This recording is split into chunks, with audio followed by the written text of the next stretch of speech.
সুপ্রভাত বন্ধুরা, আজ হলো 25 জুলাই শনিবার। আজকের সকালের বরাক উপত্যকার শ্রীভূমি, করিমগঞ্জ, শিলচর, হাইলাকান্দি সহ আসামের বিশেষ বিশেষ খবরগুলি হলো: নিটের প্রশ্নপত্র ফাঁস এবং ছাত্রছাত্রীদের প্রতিবাদকে কেন্দ্র করে বিরোধী দলগুলির সৃষ্টি করা অচলাবস্থার পরিপ্রেক্ষিতে গতকাল টানা পঞ্চম দিনের জন্য সংসদের উভয় সভার কাজকর্ম ব্যাহত। বিস্তারিত থাকবে প্রতিবেদনে। নিট পরীক্ষার প্রশ্নপত্র ফাঁসের পরিপ্রেক্ষিতে এনটিএ এবং কেন্দ্রীয় সরকার কি সংস্কারমূলক পদক্ষেপ নিয়েছে সে বিষয়ে সুপ্রিম কোর্টের উভয়কে হলফনামা জমা দেওয়ার নির্দেশ। আপার আসামের বন্যা পরিস্থিতি আজও অপরিবর্তিত। বন্যায় 2023টি গ্রামের 10 লক্ষের অধিক লোক ক্ষতিগ্রস্ত। শিলচরের লাইলাপুরে পুলিশের অভিযানে বিপুল পরিমাণ নেশাজাতীয় মাদক উদ্ধার, গ্রেফতার 2। ভয়ঙ্কর ভূমিধসের কারণে বাতিল ট্রেন পরিষেবা। নিউ হারাঙ্গাজাও রেলপথে ভয়ঙ্কর ভূমিধস, বাতিল করা হয়েছে শিলচরে গৌহাটি এক্সপ্রেস ট্রেন পরিষেবা। ময়রাবাড়িতে কেন্দ্রীয় শিক্ষামন্ত্রীর পদত্যাগের দাবিতে উত্তাল প্রতিবাদ। স্বাস্থ্য পরিষেবার মান উন্নয়নে জেলাশাসকের আকস্মিক পরিদর্শনে 3 স্বাস্থ্য প্রতিষ্ঠানে। শিলচরে মেডিকেল কলেজে দালালি করার অভিযোগে আটক 2 ব্যক্তি। দিল্লিতে ছাত্র আন্দোলনের প্রতি গৌহাটিতে সংহতি। এআইডিএসও এবং এআইডিওয়াইওর বিক্ষোভ। এবং দিল্লিতে ককরোচ জনতা পার্টির নেতৃত্বে পড়ুয়াদের আন্দোলন ও পুলিশের লাঠিচার্জের ঘটনায় সুপ্রিম কোর্টে মামলা হয়নি, সময় নষ্ট করবেন না মন্তব্যের ব্যাখ্যা দিলেন প্রধান বিচারপতি। তাহলে বিস্তারিত খবরে যাওয়ার আগে অবশ্যই ভিডিওটিতে একটি লাইক দিয়ে চ্যানেলটি সাবস্ক্রাইব করে পাশের বেল আইকনটি বাজিয়ে রাখবেন এবং ফেসবুক পেজে দেখা থাকলে পেজটি ফলো করে ভিডিওটি শেয়ার করবেন যাতে সঠিক খবরগুলি সবার কাছে পৌঁছাতে পারি। এবার শুনুন আজকের খবরের বিস্তারিত। প্রথম খবর, নিটের প্রশ্নপত্র ফাঁস এবং ছাত্রছাত্রীদের প্রতিবাদকে কেন্দ্র করে বিরোধী দলগুলির সৃষ্টি করা অচলাবস্থার পরিপ্রেক্ষিতে গতকাল টানা পঞ্চম দিনের জন্য সংসদের উভয় সভার কাজকর্ম ব্যাহত। নিটের প্রশ্নপত্র ফাঁস এবং ছাত্রছাত্রীদের প্রতিবাদকে কেন্দ্র করে বিরোধী দলগুলির সৃষ্টি করা অচলাবস্থার পরিপ্রেক্ষিতে গতকাল টানা পঞ্চম দিনের জন্য সংসদের উভয় সভার স্বাভাবিক কাজকর্ম ব্যাহত হয়েছে। গতকাল প্রথমবার সভা স্থগিত রাখার পর দুপুরে 12টায় লোকসভা পুনরায় মিলিত হওয়ার সময় সংসদীয় পরিক্রমা দপ্তরের মন্ত্রী কিরেন রিজিজু বলেন, নিট পরীক্ষার প্রশ্নপত্র ফাঁস হওয়ার বিষয়টি নিয়ে আলোচনা করার জন্য সরকার প্রথম দিন থেকেই প্রস্তুত। কংগ্রেস দলের উত্থাপন করা বেশ কয়েকটি শর্তের জন্যই আলোচনা প্রক্রিয়া আরম্ভ করা সম্ভব হয়নি বলে উল্লেখ করেন তিনি বলেন, বিষয়টি নিয়ে যুক্তিসঙ্গত আলোচনা সম্পন্ন করতে হলে প্রত্যেক সদস্যকেই প্রয়োজনীয় ভূমিকা গ্রহণ করতে হবে। এই ক্ষেত্রে কঠোর আইন প্রবর্তন করা হবে বলে প্রধানমন্ত্রী নরেন্দ্র মোদী দেশবাসীকে নিশ্চিত করেছেন বলে তিনি উল্লেখ করেন। নিট নিয়ে প্রতিবাদে অংশগ্রহণ করা বিশিষ্ট ব্যক্তিরাও আলোচনার পোষকতা করেছেন বলে উল্লেখ করে শ্রী কিরেন রিজিজু বলেন, এরপরও বিরোধী দলের সদস্যরা আলোচনার টেবিলে বসতে চাইছে না, যা কোনোভাবেই দেশবাসীর কাছে ইতিবাচক বার্তা প্রেরণ করছে না। কেন্দ্রীয় মন্ত্রিসভার বৈঠকে প্রশ্নপত্র ফাঁস হওয়ার বিষয়টি নিয়ে কঠোর আইন প্রণয়ন করা সম্পর্কে সিদ্ধান্ত গ্রহণ করা হবে বলে উল্লেখ করে তিনি বিরোধী দল নেতা রাহুল গান্ধীকে আলোচনায় বসার অনুরোধ জানান।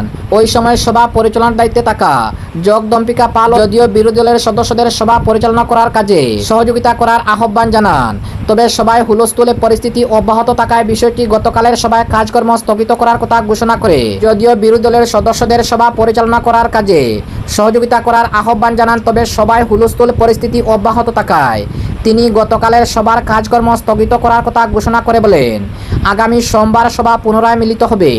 অন্যদিকে বেলা 11টায় রাজ্যসভার কাজ শুরু হলে কার্গিল যুদ্ধে শহীদ সেনাদের প্রতি শ্রদ্ধা নিবেদন করা হয়। রাজ্যসভার চেয়ারম্যান সিপি রাধাকৃষ্ণন বলেন, সমগ্র দেশ সেই সাহসী সেনাদের সম্মান জানায় যারা দেশের সার্বভৌমত্ব এবং ভৌগোলিক অখণ্ডতা রক্ষায় অসাধারণ সাহসে বীরত্ব ও কর্তব্য নিষ্ঠা প্রদর্শন করেছিলেন। অপরদিকে প্রশ্নপত্র ফাঁসের পরিপ্রেক্ষিতে এনটিএ এবং কেন্দ্রীয় সরকার কি সংস্কারমূলক পদক্ষেপ নিয়েছে সে বিষয়ে সুপ্রিম কোর্টের উভয়কে হলফনামা জমা দেওয়ার নির্দেশ। নিট ইউজির পরীক্ষার প্রশ্নপত্র ফাঁসের ঘটনার পর এনটিএ এবং কেন্দ্রীয় সরকার কি সংস্কারমূলক পদক্ষেপ গ্রহণ করেছে সে ব্যাপারে সুপ্রিম কোর্ট উভয়কে হলফনামা দাখিল করার নির্দেশ দিয়েছে।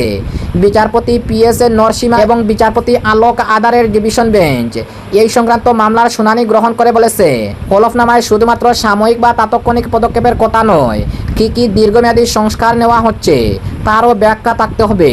বেঞ্চ জানিয়েছে যে তারা অত্যন্ত নিবিড়ভাবে বিষয়টি পর্যবেক্ষণ করবে এবং নিয়মিতভাবে এর অগ্রগতি খতিয়ে দেখবে। সম্পূর্ণভাবে অনলাইন পদ্ধতিতে পরীক্ষা গ্রহণের জন্য কী পদক্ষেপ নেওয়া হয়েছে সে বিষয়ে শীর্ষ আদালত কেন্দ্রের কাছে জানতে চেয়েছে। কেন্দ্রীয় সরকারের পক্ষে সলিসিটর জেনারেল তুষার মেহতা জানিয়েছেন, ছাত্রছাত্রীদের সমস্যা সমাধানে সরকারের সর্বাত্মক প্রচেষ্টা অব্যাহত রেখেছে।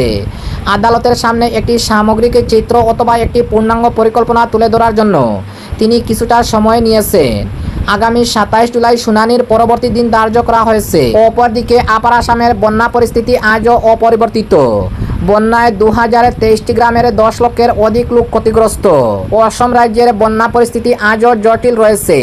25টি জেলায় বিস্তীর্ণ অঞ্চল এখনও বন্যার কবলে রয়েছে। এবারের বন্যায় রাজ্যের 2023টি গ্রামের 10,63,000-এর অধিক লোক ক্ষতিগ্রস্ত হয়েছেন।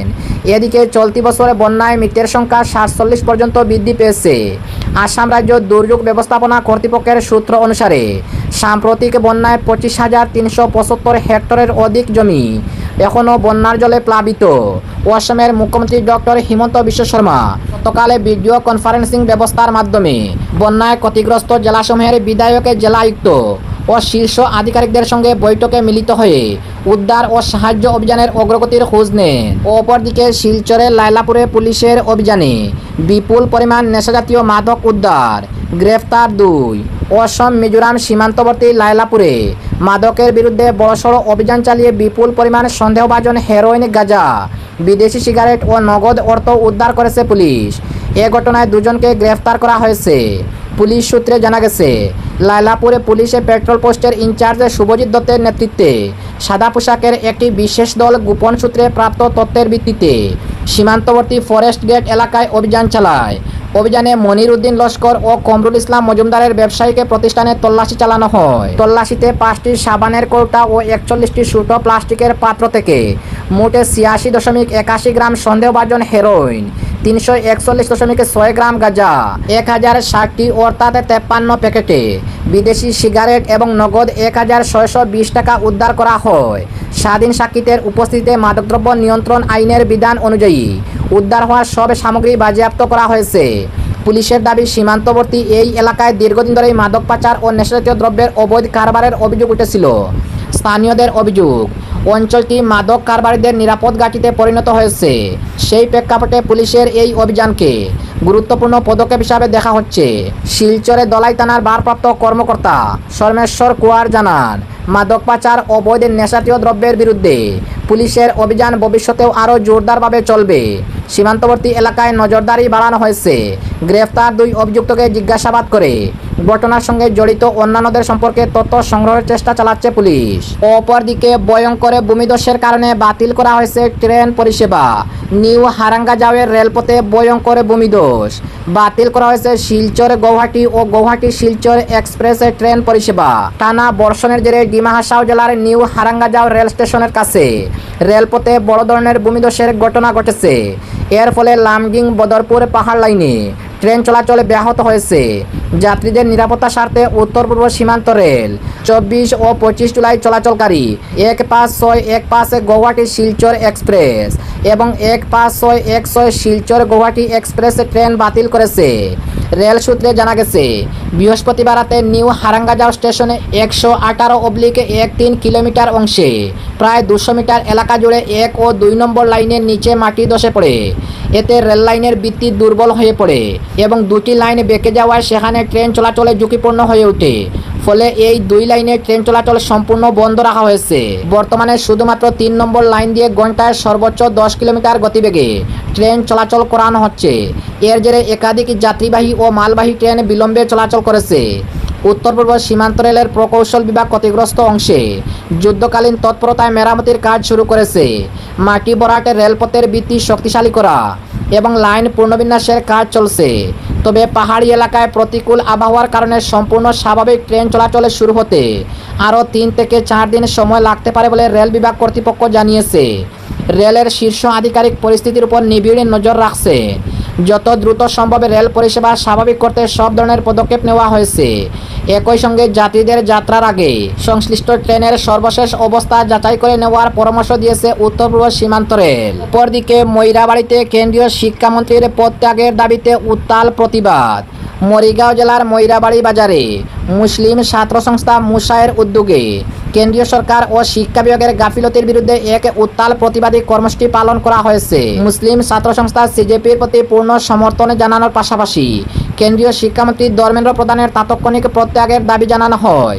শুক্রবার ময়রাবাড়ি বাজারের মধ্যে অনুষ্ঠিত প্রতিবাদে মুসার নেতৃত্বে শতাধিক প্রতিবাদকারী হাতে প্লেকার্ড ও ব্যানার নিয়ে সরকার বিরোধী স্লোগান দেন। প্রতিবাদকারীরা নরেন্দ্র মোদী সরকার হায় হায়, শিক্ষামন্ত্রী হুঁশিয়ার ও ধর্মেন্দ্র প্রধান পদত্যাগ করুন ইত্যাদি স্লোগান দিয়ে পরিবেশ উত্তাল করে তোলেন। অপরদিকে স্বাস্থ্য পরিষেবার মান উন্নয়নে জেলাশাসকের আকস্মিক পরিদর্শনে 3 স্বাস্থ্য প্রতিষ্ঠানে শ্রীভূমি করিমগঞ্জ জেলার সরকারি স্বাস্থ্য পরিষেবার মান আরও উন্নত করা এবং সাধারণ মানুষের কাছে উন্নত চিকিৎসা পৌঁছে দেওয়ার লক্ষ্যে গতকাল শুক্রবার আকস্মিকভাবে শ্রীভূমি করিমগঞ্জ জেলার 3টি স্বাস্থ্য প্রতিষ্ঠানে পরিদর্শন করেন শ্রীভূমির জেলায়ুক্ত প্রদীপ কুমার দ্বিবেদী। পরিদর্শনের আওতায় ছিল এমজি মডেল হাসপাতাল দুর্লভছড়া, চরগুলা মডেল হাসপাতাল এবং পাতারকান্দি প্রাথমিক স্বাস্থ্য কেন্দ্র। পরিদর্শনের সময় জেলায়ুক্ত হাসপাতালগুলির বহির্বিভাগ ওপিডি, অন্তবিভাগ আইপিডি, জরুরি পরিষেবা, প্রসূতি ও মাতৃসেবা ইউনিট, ঔষধ বিতরণ কেন্দ্র, পরীক্ষাগার, টিকাকরণ পরিষেবা, পানীয় জলের ব্যবস্থা, স্যানিটেশন সহ বিভিন্ন গুরুত্বপূর্ণ বিভাগ ঘুরে দেখেন।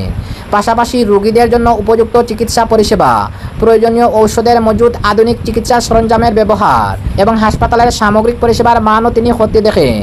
জেলায়ুক্ত হাসপাতালে ভর্তি রোগী ও তাদের পরিজনদের সঙ্গে কথা বলে চিকিৎসা পরিষেবা সম্পর্কে সরাসরি মত নেন। এছাড়া চিকিৎসক, নার্স এবং স্বাস্থ্যকর্মীদের সঙ্গে বৈঠক করে রোগী পরিষেবার মান আরও উন্নত করার বিষয়ে আলোচনা করে তিনি স্বাস্থ্যকর্মীদের দায়িত্বশীলতা, সময়ানুবর্তিতা এবং রোগীদের প্রতি মানবিক আচরণের উপর বিশেষ গুরুত্ব আরোপ করেন। পরিদর্শন শেষে জেলাশাসক প্রদীপ কুমার দ্বিবেদী বলেন, সরকারি হাসপাতালের প্রতি সাধারণ মানুষের আস্থা বৃদ্ধি করতে হলে সময়মতো চিকিৎসা, পরিচ্ছন্ন পরিবেশ, পর্যাপ্ত ঔষধ এবং আন্তরিক পরিষেবা নিশ্চিত করা অত্যন্ত জরুরি।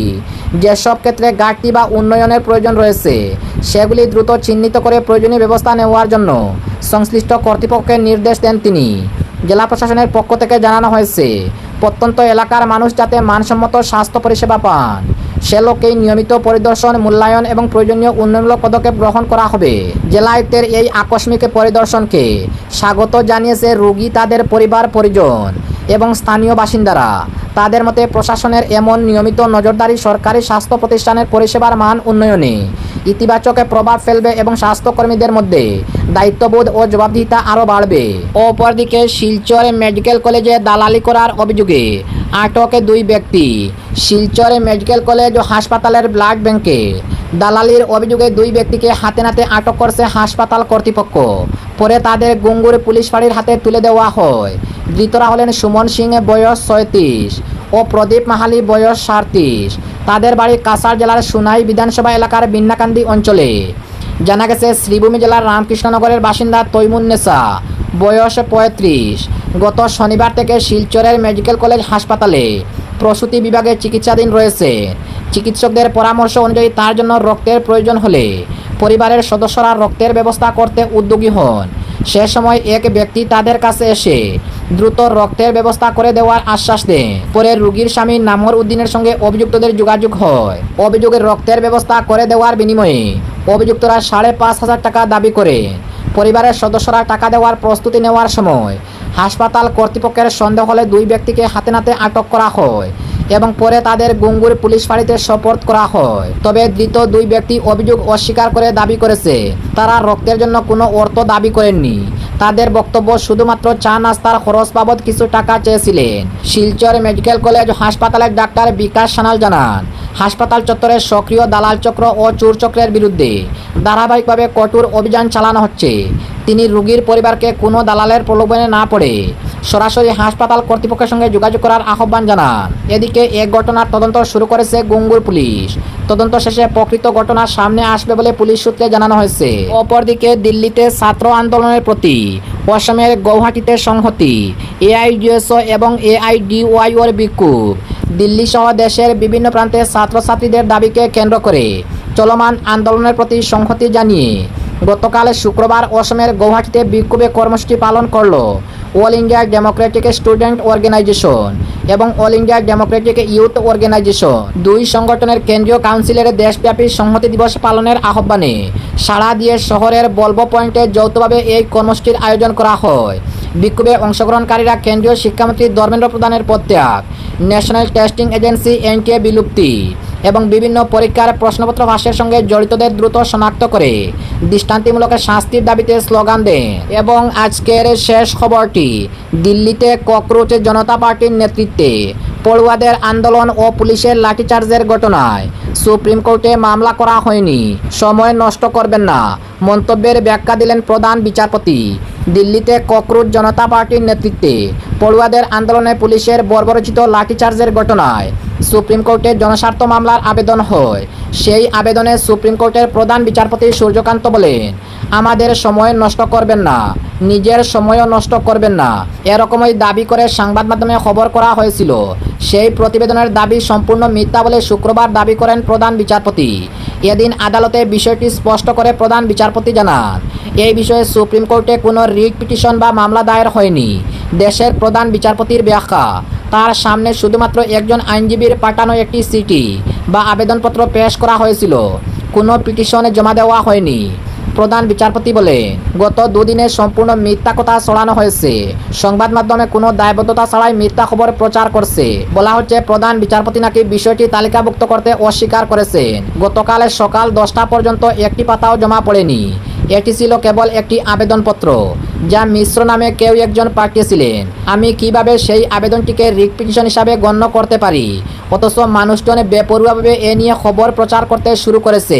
উল্লেখ্য, ছাত্র বিক্ষোভে পুলিশের পদক্ষেপ নিয়ে প্রধান বিচারপতির উদ্দেশ্যে লেখা নিজের চিঠি বা আবেদনপত্রের বিষয়টি আইনজীবী নরেন্দ্র মিশ্র মৌখিকভাবে উত্থাপন করার পরে প্রধান বিচারপতি তাকে বলেন, আমাদের সময় নষ্ট করবেন না, নিজের সময়ও নষ্ট করবেন না।